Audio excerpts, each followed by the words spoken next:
गरुड़ पुराण प्रमुख हिंदू धर्म ग्रंथों में से एक है। किसी व्यक्ति की मृत्यु के बाद घर परिवार के लोग किसी ब्राह्मण के द्वारा इस ग्रंथ को सुनते हैं। इस पुराण में श्री भगवान विष्णु ने अपने वाहन गरुड़ से मृत्यु के बारे में अनेक बातें बताई हैं। मृत्यु के बाद जीव आत्मा यमलोक किस प्रकार जाती है, इसका विस्तृत वर्णन भगवान विष्णु ने इस पुराण में विस्तार से बताया है। आज के अपने इस अध्याय में हम आप सभी को गरुड़ पुराण के अनुसार कुछ ऐसी ही महत्वपूर्ण बातों के बारे में बता रहे हैं। इस पुराण के अनुसार जिस व्यक्ति की मृत्यु होने वाली होती है वह व्यक्ति बोलना चाहता है लेकिन बोल नहीं पाता है। अंत समय में उस व्यक्ति की सभी इंद्रियां, बोलने, देखने, सुनने आदि की सभी इंद्रियां नष्ट हो जाती हैं और वह जड़ अवस्था में हो जाता है और वह इंसान उस समय हिलडुल भी नहीं पाता है। इसके बाद उस व्यक्ति के मुख से झाग निकलने शुरू हो जाते हैं और उसके मुख से राल भी टपकती है। उस समय उस व्यक्ति के पास दो यमदूत आते हैं जिनका चेहरा बहुत ही भयानक और डरावना होता है और उनके नाखून ही अस्त्र शस्त्र का काम करते हैं। उनके हाथों में दंड रहता है। यमराज के यमदूतों को देखकर वह व्यक्ति मलमूत्र का त्याग करना शुरू कर देता है। उस समय उस व्यक्ति की जीव आत्मा उसके शरीर से निकलती है।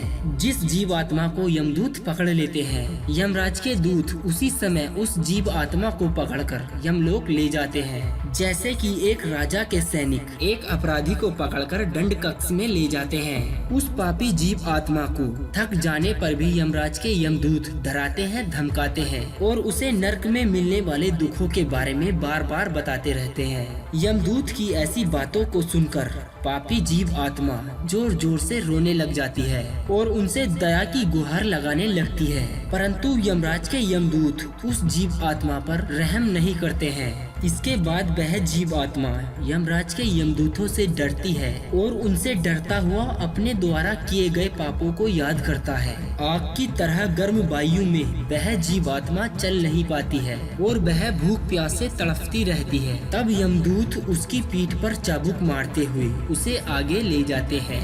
वह जीव आत्मा जगह जगह गिरती है और बेहोश हो जाती है, फिर उठकर चलने लगती है।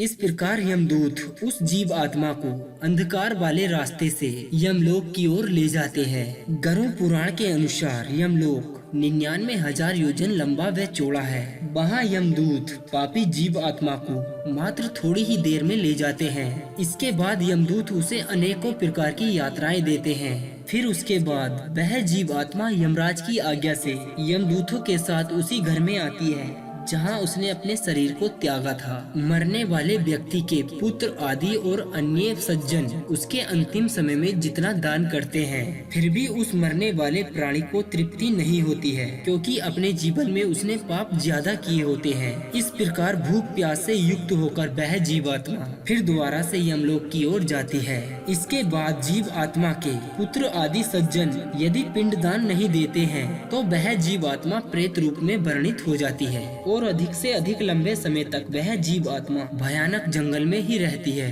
गरुड़ पुराण के अनुसार मनुष्य की मृत्यु के बाद लगभग 10 दिनों तक पिंडदान अवश्य करना चाहिए। उस पिंडदान के प्रतिदिन 4 भाग हो जाते हैं। उसमें 2 भाग तो पंच महा को पुष्टि देने वाले होते हैं, तीसरा भाग यमदूतों का होता है तथा चौथा भाग प्रेतात्मा खाती है। 9वें दिन पिंडदान करने से प्रेत आत्मा का शरीर बनता है।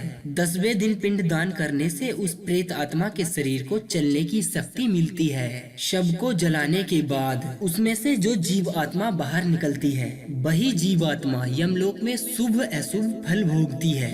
पहले दिन पिंडदान से मुर्दा, दूसरे दिन पिंडदान से गर्दन और सिर, तीसरे दिन से हृदय, चौथे दिन के पिंड से पीठ बनती है और 5वें दिन के पिंड से नाभि बनती है। छठे और 7वें दिन से कमर व नीचे का भाग बनता है। 8वें दिन से पैर। 9वें दिन पिंडदान करने से भूख प्यास की भावना उत्पन्न होती है। ऐसे पिंडदान करने से शरीर को धारण कर भूख प्यास प्रेत आत्मा 11 और 12वें दिन भोजन करती है। यमदूतों के द्वारा 13वें दिन प्रेत आत्मा को चूहों की तरह पकड़ लिया जाता है। इसके बाद वह प्रेत आत्मा भूख प्यास से तड़पती रहती है। यमलोक तक पहुंचने का रास्ता बैतरणी नदी को छोड़कर 86,000 योजन तक का है। 47 दिन लगातार चलते हुए प्रेत आत्मा यमलोक पहुंचती है। इस प्रकार पापी जीव आत्मा 16 पुरियों को पार कर पापी जीव आत्मा यमराज के घर जाती है, जिसे हम यमपुरी कहते हैं। इन 16 पुरियों के नाम इस प्रकार हैं: सौम्य, सौर्य, निगेंद्र भवन, गंधर्व, शैलागम, रोरपुर, विचित्र भवन, बाबापाद दूध, खद नानापुर, सुखद भवन, रोरब, बहुभीति। इन 16 पुरियों को पार करने के बाद जीव आत्मा यमपुरी में प्रवेश करती है। पापी जीव आत्मा यम पास में बंधे हुए हाहाकार करते हुए अपने घर को त्याग कर यमराजपुरी जाते हैं। दोस्तों, यदि अगर आप वीडियो में दी गई जानकारी से सहमत हैं, तो कृपया आप हमारे इस वीडियो को ज्यादा से ज्यादा लाइक कर दें और अपने दोस्तों के साथ शेयर कर दें, और साथ ही साथ आप हमारे इस चैनल को सब्सक्राइब कर लें। अब दीजिए हमें इजाजत, ताकि हम आप सभी के लिए एक और ऐसी ही अनसुनी रोचक जानकारी को ढूंढ कर ला सकें। तब तक के लिए आप अपना ध्यान रखें और हमेशा मुस्कुराते रहिए।